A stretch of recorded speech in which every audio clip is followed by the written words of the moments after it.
নানা আয়োজনে উদযাপন হচ্ছে পবিত্র ঈদে মিলাদুন্নবী। রাজধানীতে বর্ণাঢ্য জশ্নে জুলুস, চট্টগ্রামের শোভাযাত্রায় লাখো মানুষের ঢল, দুজনের মৃত্যু। রাজবাড়ীতে নুরা পাগলার দরবার থমথমে, ৩৫০০ জনের বিরুদ্ধে মামলা। নির্বাচন বানচাল করতে আন্তর্জাতিক ষড়যন্ত্র দেখছে বিএনপি। ডাকসু নির্বাচনে চলছে প্রচারণা, নিরাপদ ক্যাম্পাস গড়ার প্রতিশ্রুতি আবিদুল ইসলামের। প্রশাসনের বিরুদ্ধে পক্ষপাতিত্বের অভিযোগ বিনিয়ামিনের। লক্ষ্মীপুরে যাত্রীবাহী বাস নিয়ন্ত্রণ হারিয়ে খালে, ৫ জনের মৃত্যু, আহত ২ জনকে হাসপাতালে ভর্তি।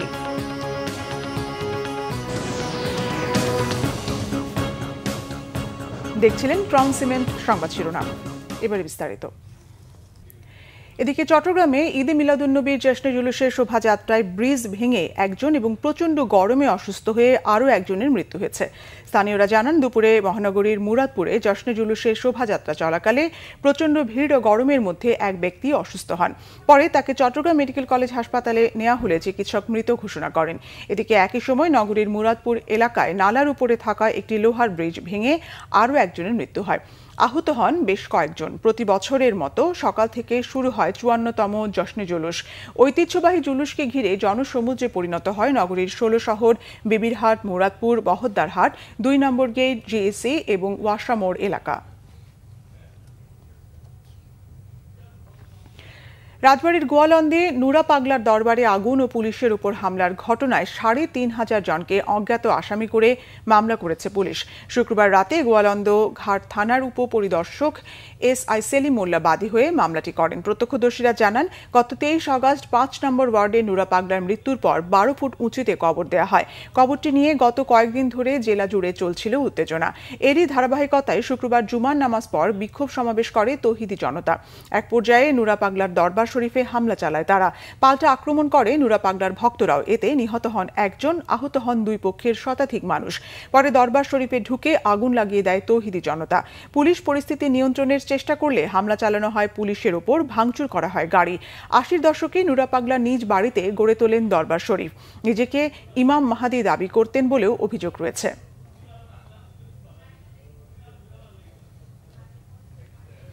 বিএনপির স্থায়ী কমিটির সদস্য মির্জা আব্বাসের অভিযোগ, এক শ্রেণীর লোকেরা চাচ্ছে যেন নির্বাচন না হয়। মাজার ভাঙা সহ অস্থিরতা বিচ্ছিন্ন কিছু নয়। নির্বাচনকে সামনে রেখে এই ধরনের আরও কিছু ঘটনা ঘটতে পারে বলেও শঙ্কা জানান তিনি।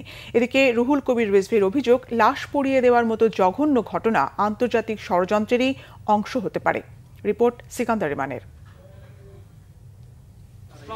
গণ অধিকার পরিষদের সভাপতি নুরুল হক নুরের ওপর হামলা উদ্দেশ্যমূলক, সুষ্ঠু তদন্ত করে বিচার দাবি করেছেন বিএনপির স্থায়ী কমিটির সদস্য মির্জা আব্বাস। তিনি বলেন, টার্গেট করে কিছু লোকের ওপর হামলা হচ্ছে। সরকারের দেখা দরকার কোথা থেকে এগুলো হচ্ছে।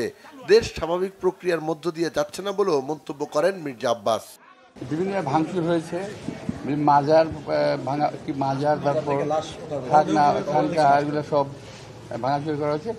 এগুলো আসলে বিচ্ছিন্ন কিছু না। নির্বাচনটা সামনে রেখে এই ধরনের আরো অনেক কিছু সামনে আপনার দেখতে পাবেন, যাতে নির্বাচনটা না হয়। একটা শ্রেণীর লোক চাচ্ছে যাতে নির্বাচন না হয়।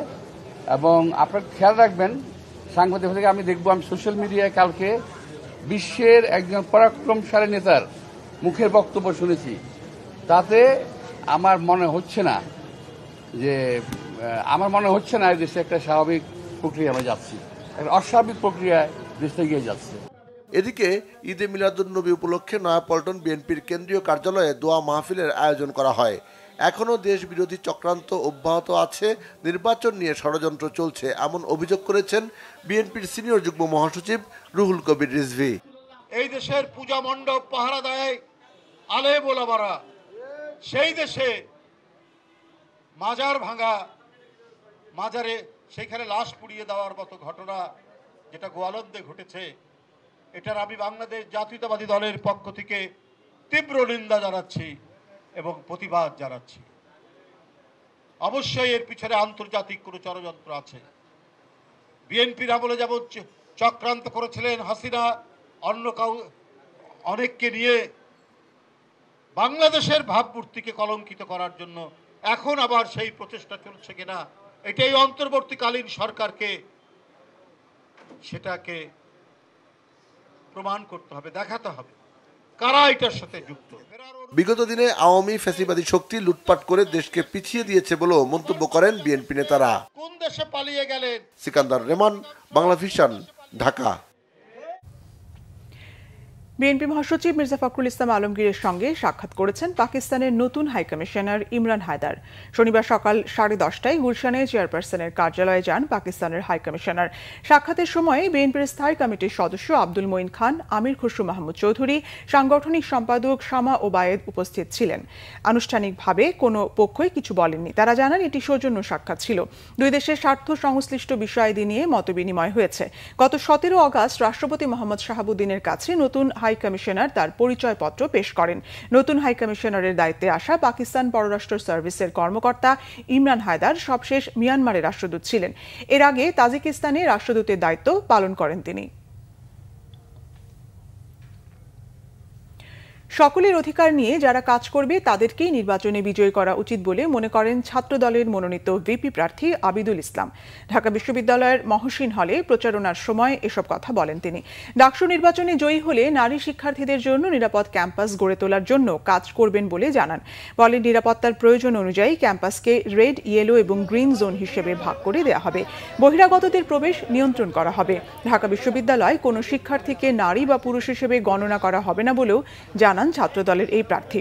রাজনৈতিক অপসংস্কৃতি গোটা দেশকে যেভাবে ধ্বংস করে দিয়েছে, ঢাকা বিশ্ববিদ্যালয় এর কোনো পুনরাবৃত্তি ঘটবে না বলেও দাবি করেন।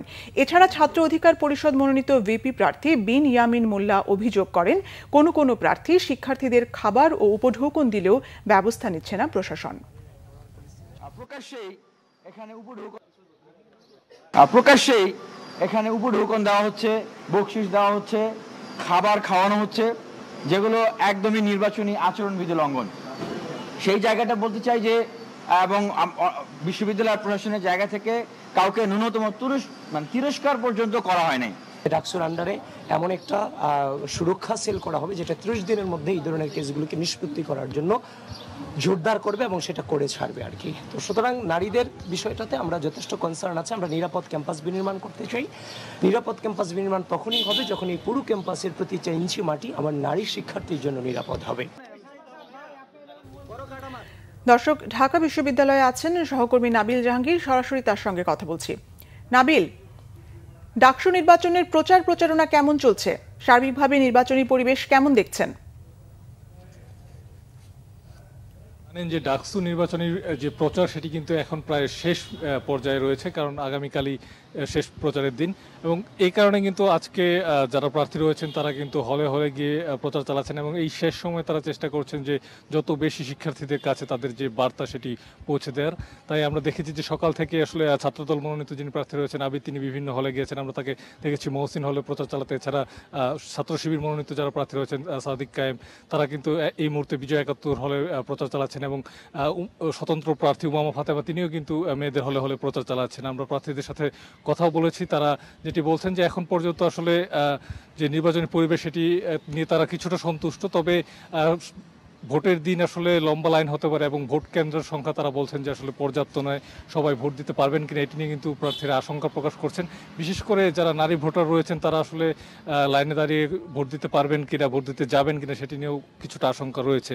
এছাড়া কোনো প্রার্থী কিন্তু আসলে নির্বাচনী বিধি ভঙ্গের যে অভিযোগ সেটিও করছে, সেটি আমরা দেখেছি যে প্রথম থেকেই তারা করছেন এবং আজকেও কিন্তু আমরা দেখেছি সেটি হয়েছে। তবে প্রশাসন যেটি বলছে তারা সর্বোচ্চ চেষ্টা করছেন এবং তারা বলছেন যে ভোট কেন্দ্রের সংখ্যা কম হলেও ভেতরে পর্যাপ্ত বুথ রয়েছে, সেক্ষেত্রে আসলে শিক্ষার্থীরা যারা আসবেন তারা ভোট দিতে পারবেন এবং বিকাল 4টার মধ্যে যারা সেখানে লাইনে থাকবে তাদের ভোট নিয়েই কিন্তু ভোটের যে কার্যক্রম সেটি স্থগিত করা হবে। তো সব মিলিয়ে যেটি বলা যায় যে এই মুহূর্তে আসলে যদিও বিশ্ববিদ্যালয় ক্যাম্পাস বন্ধ, কিন্তু হলে হলে গিয়ে প্রার্থীরা শেষ মুহূর্তের প্রচারণায় আছেন এবং পুরো বিশ্ববিদ্যালয় জুড়েই এক ধরনের নির্বাচনী আমেজ এবং যারা প্রার্থী রয়েছেন তারা শান্তিপূর্ণ সহাবস্থানের মধ্য দিয়ে কিন্তু প্রচারণা চালিয়ে যাচ্ছেন। নাদিরা, ধন্যবাদ নাবিল জাহাঙ্গীর। দর্শক, ঢাকা বিশ্ববিদ্যালয় থেকে কথা বলছিলেন সহকর্মী নাবিল জাহাঙ্গীর। লক্ষ্মীপুরে নিয়ন্ত্রণ হারিয়ে একটি বাস খালে ডুবে 5 জন মারা গেছে। সকাল 9টায় লক্ষ্মীপুরের চন্দ্রগঞ্জ কফিল উদ্দিন কলেজ গেটে এই দুর্ঘটনা ঘটে। পুলিশ জানায় নোয়াখালী থেকে আনন্দ পরিবহনের একটি বাস লক্ষ্মীপুরের উদ্দেশ্যে রওনা হয়। পথে বাসটি চন্দ্রগঞ্জ কফিল উদ্দিন কলেজ গেটে পৌঁছলে নিয়ন্ত্রণ হারিয়ে পাশের খালে পড়ে যায়। এতে ঘটনাস্থলেই মারা যায় 5 জন। এই ঘটনায় আহত 2 জনকে হাসপাতালে ভর্তি করা হয়েছে। বাগেরহাট 4 আসন বিলুপ্ত ও 4টি আসন কমিয়ে 3টি আসনের প্রস্তাব বাস্তবায়িত হলে বাধাগ্রস্ত হবে উন্নয়ন, ক্ষতিগ্রস্ত হবে বিশ্ব ঐতিহ্য সুন্দরবন এবং সংকটে পড়বে উপকূলের মানুষ। যে কোনো মূল্যে জেলায় 4টি আসন বহাল রাখার দাবি স্থানীয় বাসিন্দা ও রাজনীতিবিদদের। বাগেরহাট প্রতিনিধি মাসুদুল হকের তথ্য ও ছবিতে রিপোর্ট। দীর্ঘদিন ধরেই 4টি সংসদীয় আসনে নির্বাচন হয়ে আসছে বাগেরহাটে। এর মধ্যে ফকিরহাট, চিতলমারী ও মোল্লারহাট উপজেলা নিয়ে বাগেরহাট 1, সদর ও কচুয়া নিয়ে 2, মোংলা ও রামপাল নিয়ে 3 এবং মোড়লগঞ্জ ও শরণখোলা উপজেলা নিয়ে 4 আসন। নির্বাচন কমিশনের বিশেষ কারিগরি কমিটি জেলায় 4টি আসনের প্রস্তাব দেয়। সেই প্রস্তাবে কচুয়া, সদর, রামপাল নিয়ে 2 আসন, মোংলা, মোড়লগঞ্জ ও শরণখোলা নিয়ে 3 আসন করা হয়। ফলে জেলার 4 নম্বর আসনটি বিলুপ্ত হয়ে 2 ও 3 আসনের আয়তন এবং জনবল অস্বাভাবিকভাবে বেড়ে যায়। নতুন এই আসন বিন্যাসকে ভৌগোলিকভাবে অবাস্তব বলে মনে করছে বিএনপি। ভৌগোলিকভাবে বিন্যাসটা আমরা মনে করছি যেটা সঠিক হয়নি। এই যে রামপালের এলাকা বাগেরহাট 2 আসনের ভিতরে ঢুকিয়ে দেওয়া হয়েছে, এটা বাগেরহাট থেকে অনেক দূরে এবং এমন দুর্গম এলাকা। আমি ইলেকশন আমাদের বিএনপি সম্মেলন করতে গিয়ে অনেক জায়গায় যাওয়া যায় না, এমন অবস্থা, অনেক ইউনিয়নে যাওয়া যায় না। সেখানে ওই থানা যদি এর ভিতরে আসে, বাগেরহাট 2 এর ভিতরে, এমনিতেই বাগেরহাট। আসন কমানোর প্রস্তাব দেওয়ার পরই ফুঁসে ওঠে এলাকাবাসী। সড়ক অবরোধ সহ নানা কর্মসূচি পালন করেন তারা।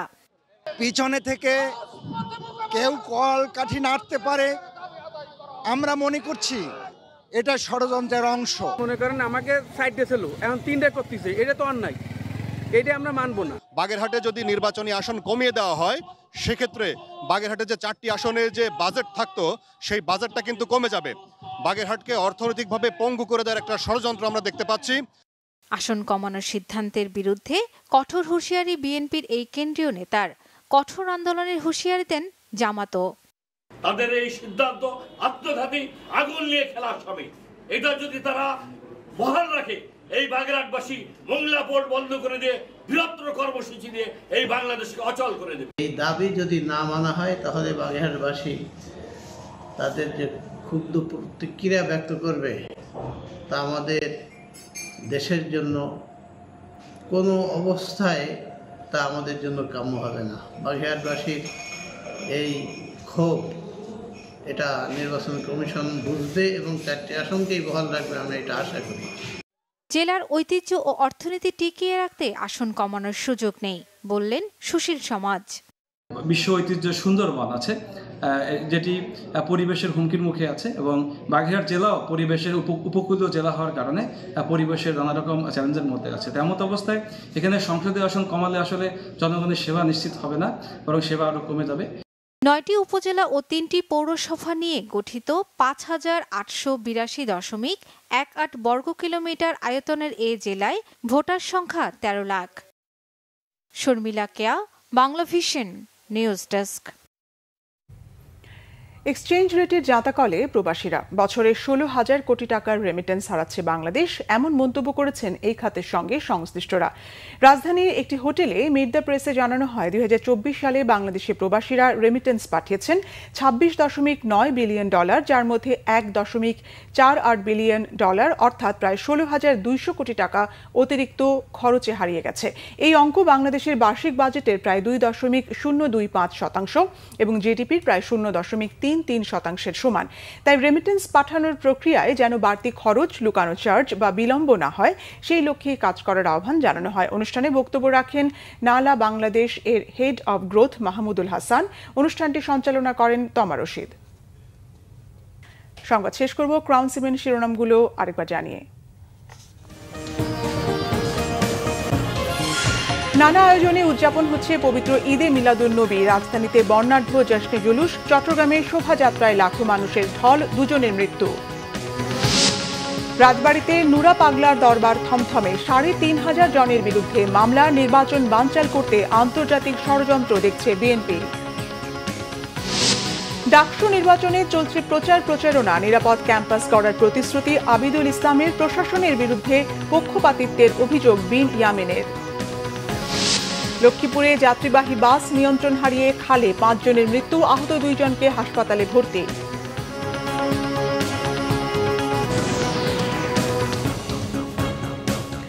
এই ছিল এখনকার মতো। পরের সংবাদ বিকেল 4টায়, 3টায় রয়েছে নিউজ টপ 10 দেখার আমন্ত্রণ রইল। এছাড়া বাংলা ভিশন সংবাদ ও সংবাদ সংশ্লিষ্ট অনুষ্ঠান দেখতে ভিজিট করুন www.bvnews24.com ও facebook.com/banglavishannews এবং সাবস্ক্রাইব করুন youtube.com/banglavishannews।